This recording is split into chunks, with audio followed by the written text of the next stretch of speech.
ഒരു കാലത്ത് കേരളത്തിന്റെ യുദ്ധഭാഗ്യം നിർണയിച്ച ഒരു സമൂഹം. വാളും പരിചയം തന്നെയായിരുന്നു അവരുടെ തിരിച്ചറിയൽ. വിദേശ സഞ്ചാരികൾ പോലും ഭയത്തോടെയും അത്ഭുതത്തോടെയും നോക്കിയ യോദ്ധാക്കൾ.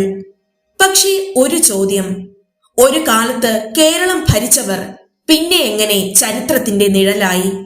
നൂറ്റാണ്ടുകളോളം കേരളത്തിന്റെ സാമൂഹിക രാഷ്ട്രീയ ഘടനയെ നിയന്ത്രിച്ച നായർ സമുദായത്തിന്റെ അധികാരത്തിന്റെയും പോരാട്ടത്തിന്റെയും അതിജീവനത്തിന്റെയും മറക്കപ്പെട്ട ചരിത്രമാണ് ഇന്ന് മറക്കപ്പെട്ട പാരമ്പര്യം പരിശോധിക്കുന്നത്.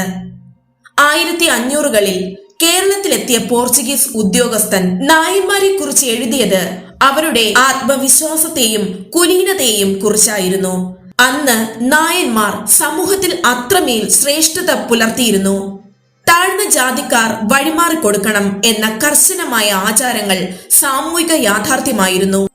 ഇത് ഇന്നത്തെ മൂല്യങ്ങളോട് പൊരുത്തപ്പെടുന്നില്ല. പക്ഷേ അന്നത്തെ ചരിത്ര സത്യമാണിത്. 1606 കേരളത്തിലെത്തിയ ഫ്രഞ്ച് സഞ്ചാരി ഫ്രാൻകോയിസ് എഴുതുന്നു, നായന്മാർ എല്ലാവരും പ്രഭുക്കന്മാരാണ്.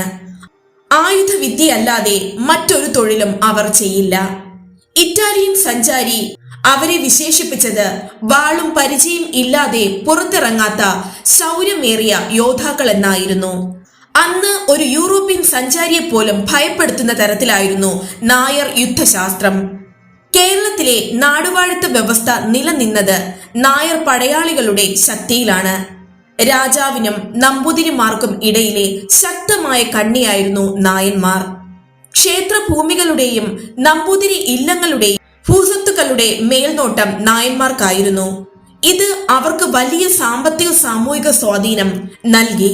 യുദ്ധം ചെയ്യുക ഒരു തൊഴിൽ മാത്രമായിരുന്നില്ല, അത് അവരുടെ ജീവചര്യയായിരുന്നു. കൃഷിയോ കച്ചവടമോ ജാതി മഹിമയ്ക്ക് നിരക്കാത്തതാണെന്ന് അവർ വിശ്വസിച്ചു. എല്ലാ നായന്മാരും സമ്പന്നരും പ്രഭുക്കന്മാരുമായിരുന്നു എന്നത് ഒരു വലിയ തെറ്റിദ്ധാരണയാണ്. 1875 കൊച്ചി സെൻസസ് പറയുന്നത് ലക്ഷക്കണക്കിന് വീടുകളിൽ വെറും 1500 വീടുകൾ മാത്രം ഓടുമേഞ്ഞവയായിരുന്നു. അതിലും ഭൂരിഭാഗവും നമ്പൂതിരി ഇല്ലങ്ങളോ കോവിലുകളോ ആയിരുന്നു. സാധാരണ നായന്മാർ ഓലമേഞ്ഞ ചെറിയ കുടിലുകളിലാണ് ജീവിച്ചിരുന്നത്.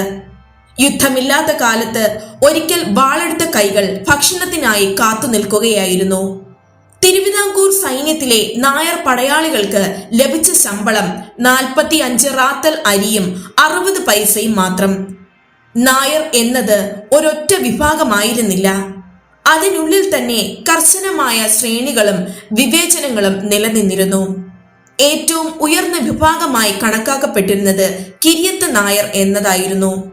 നമ്പ്യാർ, പണിക്കർ, തമ്പി, കൈമാൾ, മാടമ്പി ഭരണത്തിലും സൈനിക മേഖലയിലും നിർണായക സ്ഥാനങ്ങൾ വഹിച്ചു.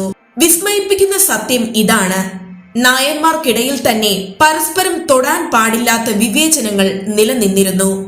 ഇവ ചരിത്രകാലത്തെ സാമൂഹിക യാഥാർത്ഥ്യങ്ങളാണ്. ഇന്നത്തെ മൂല്യങ്ങളിലൂടെ നാം വിമർശനാത്മകമായി വിലയിരുത്തേണ്ടവ. അധികാരത്തിന്റെയും ആഭിജാത്യത്തിന്റെയും പോരാട്ടങ്ങളുടെയും കഥയാണ് നായർ ചരിത്രം. ഒരു കാലത്ത് കേരളത്തിന്റെ സർവ്വ സൈനാധിപന്മാരായിരുന്നവർ കാലം മാറിയപ്പോൾ ജീവിത രീതികളിലും സാമൂഹിക ഘടനകളിലും വലിയ മാറ്റങ്ങൾ അനുഭവിച്ചു. ചരിത്രം മഹത്വം മാത്രമല്ല, അതിജീവനത്തിന്റെ കഥയും കൂടിയാണ്. മറക്കപ്പെട്ട പാരമ്പര്യം വീണ്ടെടുക്കാനുള്ള ഞങ്ങളുടെ ഈ യാത്ര തുടരും. ഈ ചരിത്ര വിശകലനത്തെ കുറിച്ചുള്ള നിങ്ങളുടെ അഭിപ്രായങ്ങൾ താഴെ കമന്റ് ചെയ്യൂ. കൂടുതൽ ചരിത്ര സത്യങ്ങൾക്കായി ഈ ചാനൽ സബ്സ്ക്രൈബ് ചെയ്യൂ. നന്ദി.